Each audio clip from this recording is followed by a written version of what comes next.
Hey guys, welcome back to Hidden Heights Farm. So Daisy is back at the vet. We came to a larger veterinarian in another town away. It's about 25 minutes from where we live.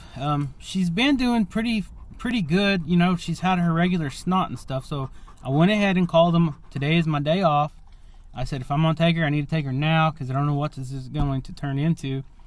So anyway, she's had her snot, regular snot, coming out of the same nostril. And I was like, I'm just going to go ahead and get her seen. This medicine is not working. Well, whenever I went to load her up, let me see if I can show you guys. Her nose started bleeding again. So I don't understand. She didn't really try to fight me or anything for me loading her up.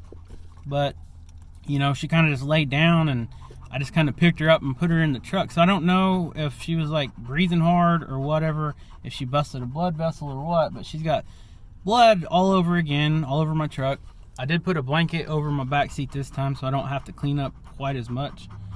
But this veterinarian, they're really busy. So what you do is you come and you call, you tell them what's going on, and they work you in kind of like a regular doctor's visit, except since all the pandemic started, they've been making people and their animals stay out in their car, and then whenever it's your turn, they come out and get your animal and all that. And I guess they take them back in. I don't know if they work on them out here or what, but this particular vet we have used before, they do not like us filming, and so we won't be filming anything of that, but I will keep you guys updated, and hopefully they can figure out what's going on with the girl here. She doesn't really like riding in the car, but if you guys know how she does to us, me, Rachel, and the kids, anytime we're out in the field, where she just comes up and wants to lay up against you, wants you to hold her or whatever, that's what she does. So it's like trying to drive with a 91-pound dog wanting to get up in the front seat with you and put all her weight against you. I have my arm like this across her so she don't jump up here and cause me to have a wreck or anything. But yeah, so she's been eating fine, everything. But here, you know, just with all that snot and stuff, you would think that it would clear up. So I'm praying that worst case scenario is like one of those foxtail seeds or piece of grass or something up in her nostril, because we sure do not want to have a mass or any other thing, major blockage or anything. But I just don't know. I don't know much about dogs' noses and all that. So hopefully they have some kind of tool here, or they have somebody that's dealt with this. They have quite a few doctor, veterinarians, whatever you want to call them, that work here. So hopefully, praying they can get to the bottom of this and get her seen to, because she's very, very important to our farm, aren't you, girl? You guys can see all that blood there. Poor baby. Poor baby girl. And it's kind of warm in here. I probably need to crack the window, but I'm scared to because there's so many other dogs and stuff people's got on leashes, and I don't want her to try to get out of the truck or smell them other dogs and have a fit or anything and make more blood come. So I might just turn the truck back on here in a minute, turn the air on. It's not hot outside. It's like 50 degrees, but you know how dogs get when they get in the house or get in the vehicle. They start panting and all that. And you can see her nose is just, it's still running. So anyways, guys, I'm going to get off here and just keep her comfortable until doctor or whoever comes out and checks her out, and then I will be back to update you guys. Alright, girl. We're going to get you fixed, okay? Alright, guys, we are headed home. We've got some diagnoses, but we don't know if this is causing all the problems. So, like I said, I'm not a veterinarian, so I don't know all the proper terms. I do got a bag full of meds for Daisy. Pretty good vet bill. We got about, I think we got 6 different medications that she's got to take. And the vet went ahead and ran some blood tests. One problem is she come back positive for ehrlichiosis or a tick-borne disease. And if you guys have been following us, about 2 years ago, back when we had our livestock guardian dog, our Great Pyrenees bear, he actually got really sick, and we had him tested. He tested positive for the ehrlichiosis, or whatever it's called, Ehrlichia. I think that's another name for it. So she's got a bag of pills that she's gonna have to take. She's ready to get home. The doctor also said that she wants to treat her because she's seen it in these long-nosed breed dogs. Daisy is actually considered a long-nosed breed. They got the longer snouts of a canine instead of like a short-faced dog. They actually, a lot of times, will get a fungal or a fungus up in there that causes some kind of infection. So she's going to go ahead and treat her for the fungal, and she's going to treat her for bacteria. So this medicine will cover either one, but you can see her nose is still bleeding. They're sending us home with more vitamin K.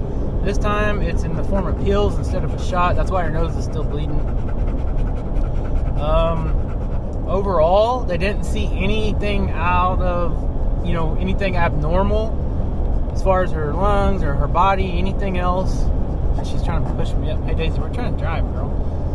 I don't have a fancy cell phone mount for my truck like some people or anything, so I can't really safely film and drive and do all this, especially when you got a 93-pound or 94-pound dog. Now, the other day, 2 weeks ago, we took her to the vet. She was 91 pounds, and now she's 94 pounds.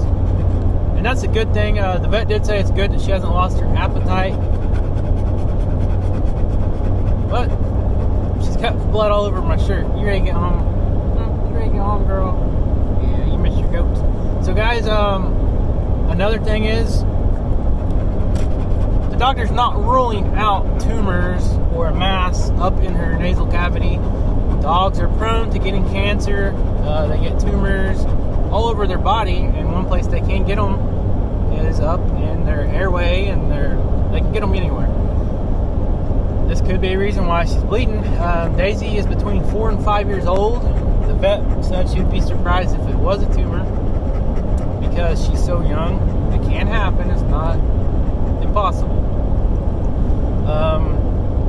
To get that taken care of, or just to see if it is a possibility, we have to take her about 4 hours away to a hospital because no one around here has the equipment and the means to do it. It's about an $1,800 process, or whatever you want to call it, which, when it comes to something like this, I'm not griping about the money by no means, because we'll get to that in a minute, but I just want to tell you kind of the things that the doctor told me. Is she really thinks that we do these meds for 2 weeks, that we will see a big difference. And it sounded like she was really happy that, in a way, that the blood tests come back positive for Ehrlichia, because they have seen this problem with other dogs that tested positive, have the nosebleeds and this and that. And the same thing with the fungus problems. They have actually treated dogs, long-nosed breed dogs, for fungal bacteria infections with the same medicine they're giving Daisy, and they had the same symptoms, same blood problem, blah blah blah. And like I said, guys, she hasn't bled like this since the day I took her to the vet. It's like whenever we go to load her up, she knows what's coming when she sees me open that truck door. She lives with the goats 24/7. She don't like leaving, so of course she don't want to go. She starts breathing hard and all that, and that's when the blood starts. So I'm gonna have to get a lot more hot dogs, because she has to take, I don't even know if it's like 4 or 5 different pills a day, and on top of that, multiple pills. Some of them are high doses, so there's like 2 or 3 pills for just that one kind of pill. But she's ready to get home. As soon as she see me, she was ready to get in the truck, which she never wants to get in the truck. The vet, they took very good care of her. They're going to go ahead and refer us to OSU, Oklahoma State University. About 3 weeks from now, they're going to go ahead and try to get an appointment, just in case she don't get better from all this meds and everything. If she doesn't get better, we'll make the trip about 3.5, 4 hours away. We know it's going to be expensive, but here's the deal, guys. If we don't have Daisy, we won't have goats. We are primarily a goat farm, and I promise you, with all the coyotes around right now and everything, if we don't have a livestock guardian dog in with our goats, it won't be good. And you know, we usually sell our goats for about $300 a piece, and that's just the kids. The mamas, the nannies are sometimes worth a little bit more. So if you get a coyote in there that starts taking 1 or 2 goats a week, or even kids, that can add up. So the way you got to look at Daisy is pretty much as a you got to treat her like an investment in a way, because if you don't have her, you don't have goats. We both work full time. We can't stay out there 24/7 and guard them. And yes, we do need to look into getting another type of guard animal, whether it be dogs or llamas, alpacas, donkeys, whatever. That is something that we really need to do.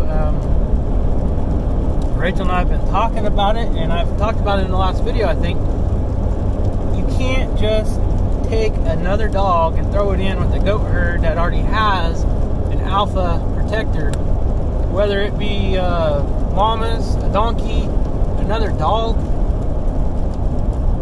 That dog's job is to protect the goats from any foreign animal, whether it be human, coyotes, another dog, whatever. And we have a good thing going right now. So sometimes if you bring another dog in, they can teach your dog bad habits, or things can happen. So it's something that we stress about a lot. We've had another dog in the past that we had a lot of problems with. That was a Commodore dog, and I'm not going to go into all that, but we actually had to get rid of it because it was a big problem. So anyways, just want to jump on here and make this video. I apologize for the first video I made, a little clip. At the front of this video, I had my phone in straight up and down instead of landscape mode or whatever you all call it. I don't ever hardly use my phone for filming until times like this. But fortunately, I was off work today. It was a good day. It's raining. I was able to bring her to the vet, praying that these meds fix the problem and it goes away. Let's talk about the tick. So we usually give our dogs Brevecto 24/7, 365 days a year coverage. I think it's good for every 3 months, so we give it to them about every 3 or 4 months. Well, I've been kind of dragging my feet because I keep seeing all these things online, and even some of you guys have shared with us about the Seresto collars and this and that. And then we just did the video with Wildly Blended, and she has that bug off stuff, and I actually ordered some of that, and I'm waiting for it to come in. I want to try it. So even though you use the tick preventive and stuff like that, like the Brevecto pills, it is bad for your animals, and it does do damage to their organs and this and that. But here's the deal, guys. Do you just try to treat it naturally and let the ticks get on them and hope it works and bite them and they get the tick disease and then they have problems like Daisy has now? Or do you roll the dice and go ahead and get the Brevecto and pray that it does not make your dog sick over time or cause problems? It's one of those deals, dang if you do and dang if you don't type of deal. I mean, I just don't know. I don't get it. We live in a very wooded area. As you know, we have squirrels and deer that come and go, so we're always going to have ticks and fleas. We put out the tick prills, and it doesn't always help. It does help around the house and stuff, but we can't cover all our acreage in the woods and all that. It's just a big mess. But anyways, guys, that's the story today. Thank you for continuing to support us in this journey. I know so many of you care so much for Daisy as we do. She is part of our family. She is the hardest worker on the farm, hands down. Got to give that to her. So we're going to do what we can to protect her and keep her healthy. And thank you guys again. Thanks for watching. Thanks for continuing the story. All the the messages and the comments and everything. We truly appreciate it. But most of all, we appreciate the prayers. And if you're not subscribed, go ahead and subscribe to the channel so you can keep following the journey of Daisy. And hopefully I'll have some good news for you sooner than later. Leave a comment down below, and we'll see you next time.